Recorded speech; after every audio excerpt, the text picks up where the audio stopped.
since we went live. So we're here talking about Undertaker being inducted into the Hall of Fame because yesterday the news broke out that he is finally being inducted into the Hall of Fame.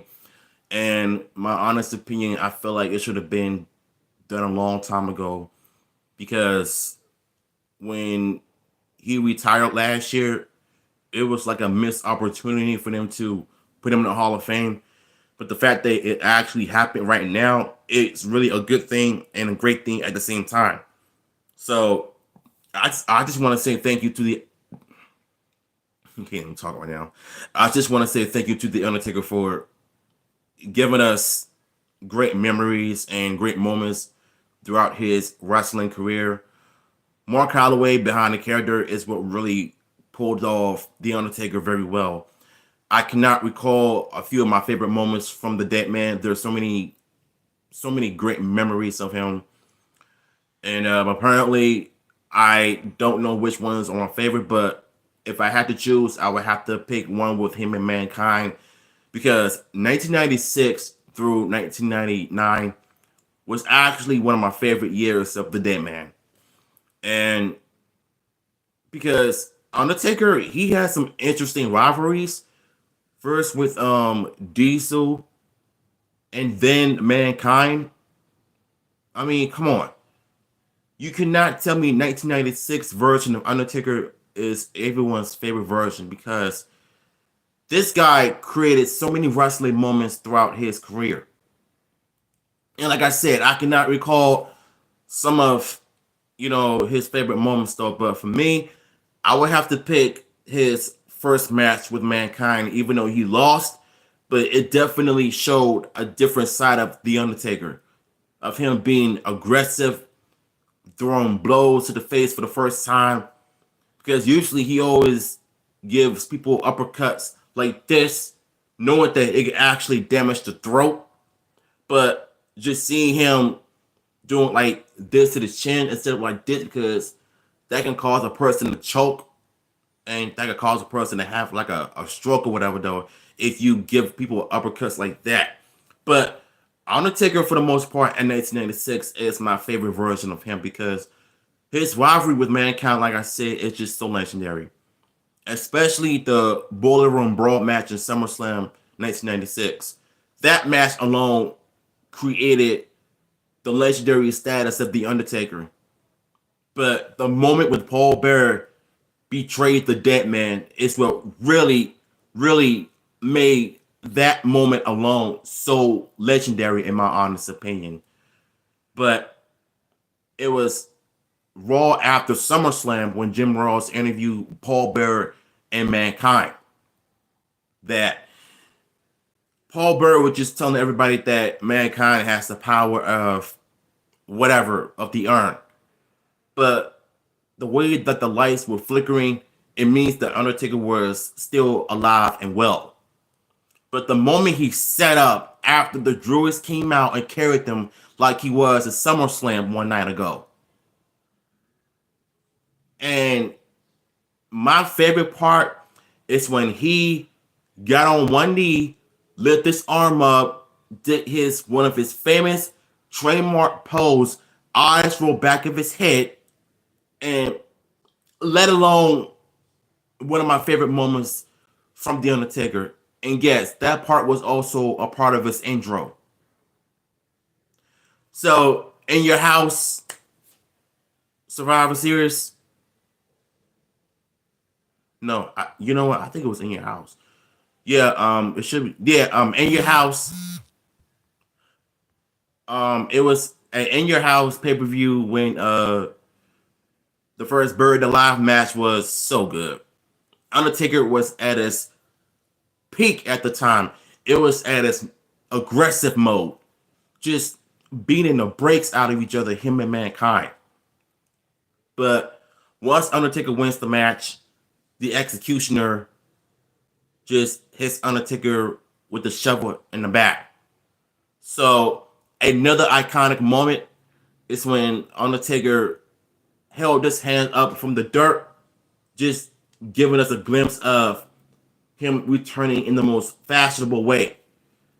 That not only that was scary, but it definitely defined Undertaker, well, his true character greatness in terms of being a character. But it wasn't around November of '96 when he returned with a different look, not dressed like a Western version like he's always have, but it definitely showed a different version of the Undertaker of which to come, giving us a glimpse of the Lord of Darkness gimmick and the attire that we all know and love and remember him from '97 to '99. But 1996 Undertaker was really good. His rivalry with Big Daddy Cool Diesel before Kevin Nash went to WCW for a better paid role, him and Scott Hall did. Um, but yeah, man, Undertaker was one of those guys that did not want to leave for another promotion. Instead, he chose to stay with Vince McMahon because he was loyal, because him and Vince McMahon had a great relationship like this. That's how tight their relationship was, business wise and personal wise. So I think for the most part, 1996 Undertaker was my favorite year of the Dead Man. Even in '97, when him and Mankind would have a continuous, rivalry. They met at In Your House, Revenge of the Taker. The match was very wholesome and underwhelming, but it did give us a first glimpse of set up a few moments with him and Paul Bearer about the secret of Undertaker. Right after Undertaker burnt Paul Bearer's face, try to get back at them for setting him up when Mankind inflamed Undertaker's face. So but yeah, right after Paul Bearer comes out, was telling everybody that I have a secret about the Undertaker that you may never know about. If Undertaker doesn't come back, if he doesn't come back to Paul Bearer, he's gonna reveal to the whole world his dirty little secret. So, in my honest opinion, when I was watching this back in the day, like in the mid 2000s on YouTube, I didn't even know what the secret was about. I literally had no idea, about this until now. But that was back then. But it did give us some of Undertaker's iconic moment when he told his side of the story about his family was being burnt in the funeral home. Um, his I think his father was a mortician.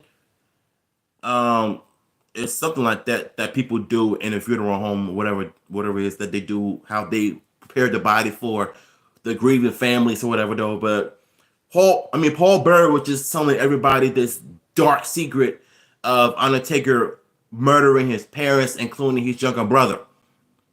But funny enough, his brother survived the house fire.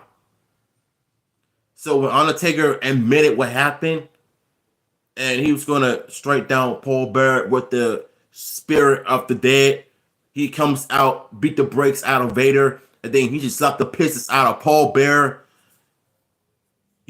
Just asking Paul Bearer, he'll kill you if you're telling the truth.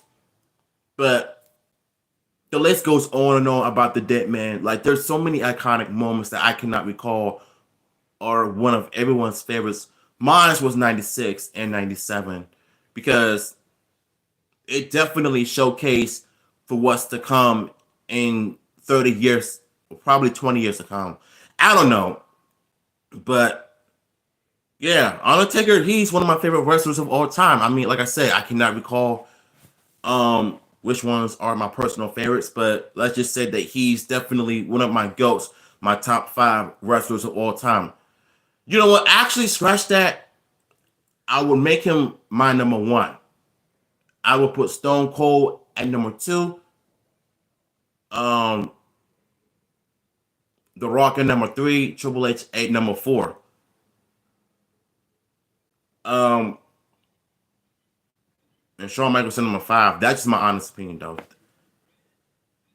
I mean, that's just my top five. I mean, you could disagree with me all you want, but that's just how I roll. So yeah, as far as his American Badass gimmick in 2000 when he returned at Judgment Day, let's just say for the most part, he definitely showed a different side of himself because Mark Calloway, he was tired of being a dead man gimmick after what, 10 years? 90 and 1, 2, 3, 4, 5, 6, 7, 8, 9. Yeah, like 10 years of playing the dead man gimmick. Like it was definitely time for a change when he returned as the biker gimmick. Now, for me, the biker Undertaker's biker gimmick was interesting. I know some of you might not like I know some of you may not like the gimmick, but for me, I personally enjoyed it.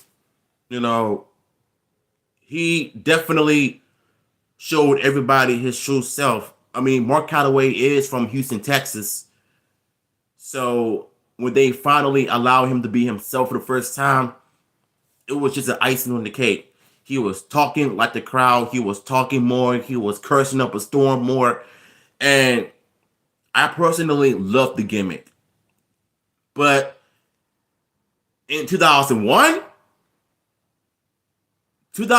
was a good year for the WWF. They brought out WCW. They beat WCW in the Monday Night Wars. But Undertaker has some interesting rivalries with DDP, who was stalking Undertaker's ex-wife at the time. And Stone Cold was the one that masterminded the whole thing. So he had rivalries with Stone Cold at one point. Then the two-man power trip with him and Triple H were a thing. Let me tell you something. The two-man power trip with him and Triple H, they were the most brutal tag teams I've ever seen in the WWF. But Undertaker and Kane, the Brothers of Destruction, they made tag team a watchable, teams, in my honest opinion. But yeah. Both of them won the tag team titles from the two-man power trip. But it wasn't until after the Survivor Series, Undertaker turned heel, was telling Jim Ross was that because he's better than him. Funny enough, Jim Ross was actually taken back for what Undertaker said. Then he knocked him out cold, made Vince McMahon kisses. You know what? Yeah, that was when the big evil thing started. Got a little haircut. And 2002 was Undertaker back when he was a funny heel. I call it funny because he gave us some hilarious moments as a heel, especially with him and the rivalry with him and Ric Flair when he beat up then Ric Flair's son back when he was on Earth before he passed away. It was about the WrestleMania match he wanted with Ric Flair. As many times Ric Flair turned down Undertaker's offer, that match alone was really good.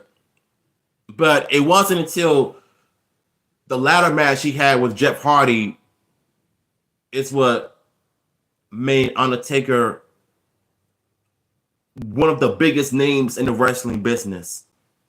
When Jeff Hardy got back up after being beaten down, being hit with a steel chair in the back while climbing the ladder to retrieve the title.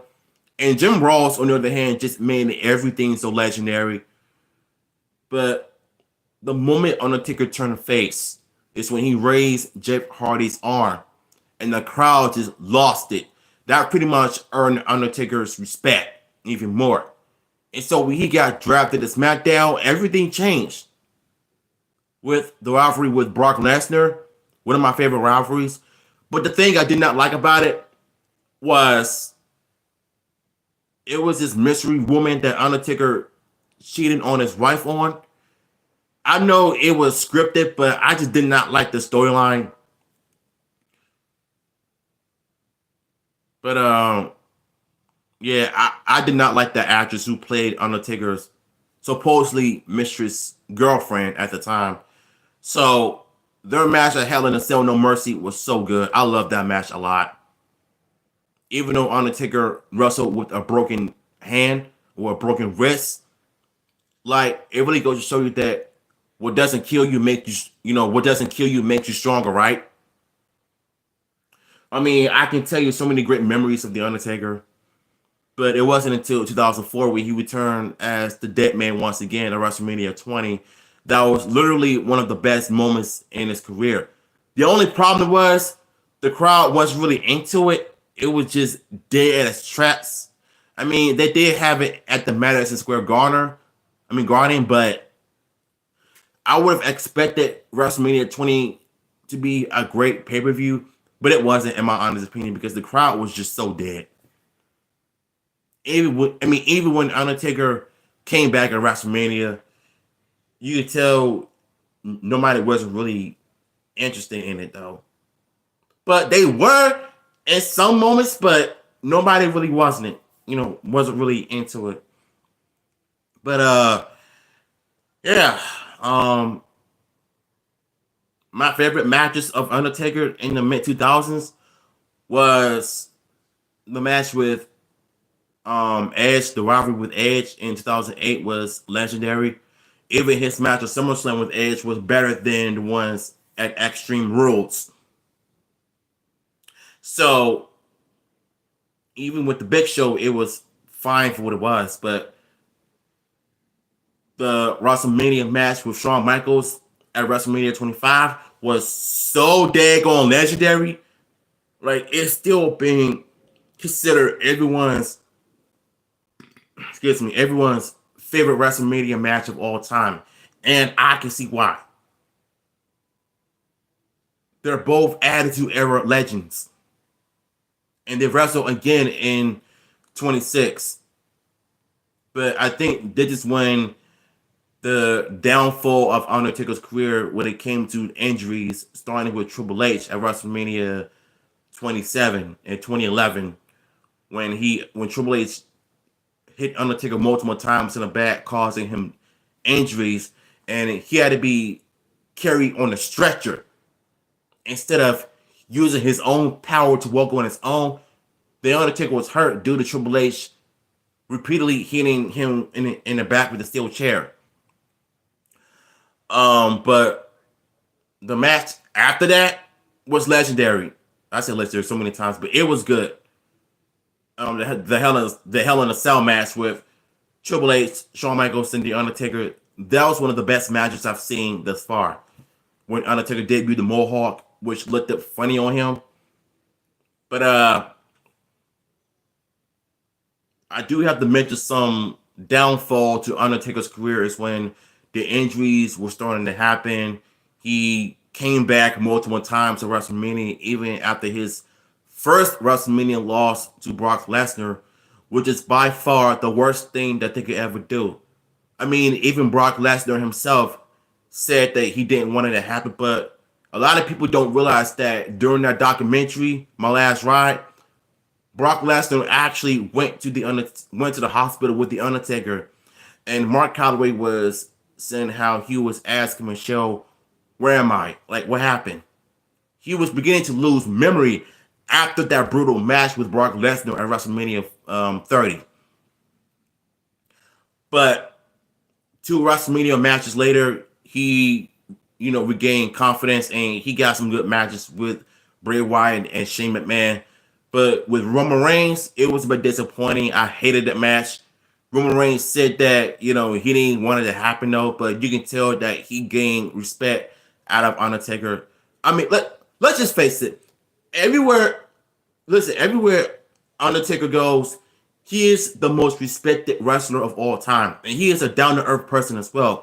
If I ever were to meet him in person or call him on Instagram Live or whatever though, I can only imagine the amount of reactions my followers would get, because I'm sure that they would have been starstruck deep down. But you know what? When Undertaker came back in 2018, the crowd lost it. Hair got long, wrestling like he used to do after the successful knee surgery. I mean, he looked great. He was prepared. He looked good in his 50s. I mean, he only wrestled two good matches in 2018. One with John Cena, even though it was one of the worst matches. But he only wrestled for like a few minutes though, instead of like long, because he just had surgery. He doesn't want to injure himself once again. But it was still seeing. I mean, it was still good to see Undertaker wrestle once again. But the matches at Saudi Arabia with DX was god awful. Even Undertaker said himself in the documentary that they were terrible. I mean, give credit to where it's due. At least Mark was able to take ownership of giving people the worst wrestling matches of Saudi Arabia, because not a lot of wrestlers do that, but Mark Calloway was able to do all of that. Own his nonsense. Own up the fact that the wrestling matches were terrible. Because your current wrestlers you have now, they don't really admit that the matches they had are terrible. They may think that the matches were good, but in our eyes, it wasn't. So shout out to Mark Calloway for actually admitting that the match was terrible. Even his match with Goldberg was bad enough. He almost took a break, a long hiatus, to prepare him for, a better match. Even Michelle McCool actually was saying that Mark Calloway will always come up to her and say that he's disappointed that the match didn't go the way it should be. Him and Goldberg were disappointed, but in our eyes, they were speculating about how him and Goldberg had a shouty match after the match, like backstage wise. But Goldberg pretty much messed up the match altogether. Why? Because he made himself bleed before the match. And you know that he wasn't in good condition. Should have gave Undertaker a better wrestling opponent to wrestle at Saudi Arabia. So after that fiasco, he had a better match with Roman Reigns, with Shane McMahon and Drew McIntyre. That was literally one of his better matches of 2019. And if you watch the documentary, he told Vince McMahon that he doesn't have what it takes to do it anymore. He doesn't have that it factor like he used to have back in the day, back when he was healthy. So his final match with AJ Styles was the Barnyard match. It was cinematic, but it was during the pandemic at the time. Now, that match alone is one of my absolute favorites of the Dead Man. He came back as the American Badass gimmick, and which is something that a lot of us missed for so many years that he was able to bring it back. But it was a mixture of Big Evil and the Dead Man. It was mixed all together.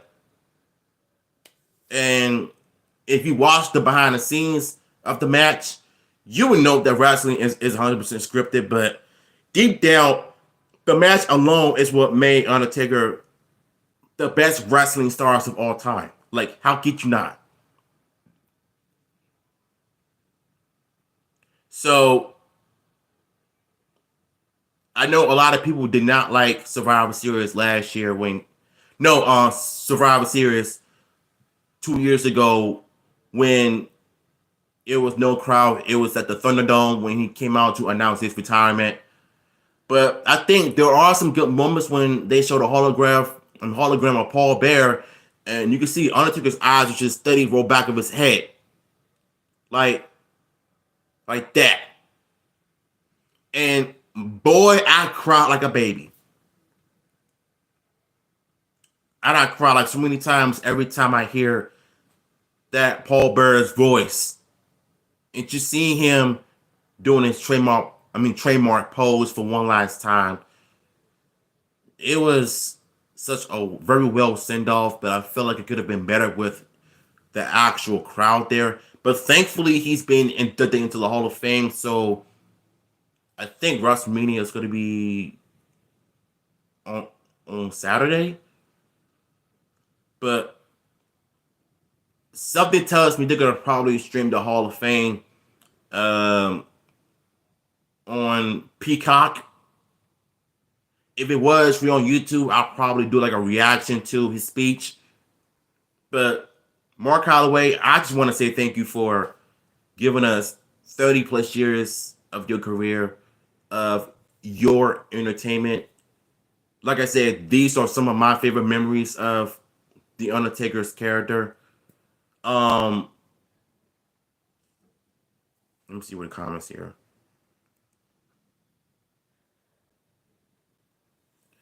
And with that, I just want to say thank you for the bottom of my heart, giving us your moments that will cherish forever in our hearts. So hopefully y'all enjoy my rambling about Undertaker's career. So if you have one of your favorite memories of The Undertaker, please let me know in the comments down below, and I will see you in my next content. Love y'all.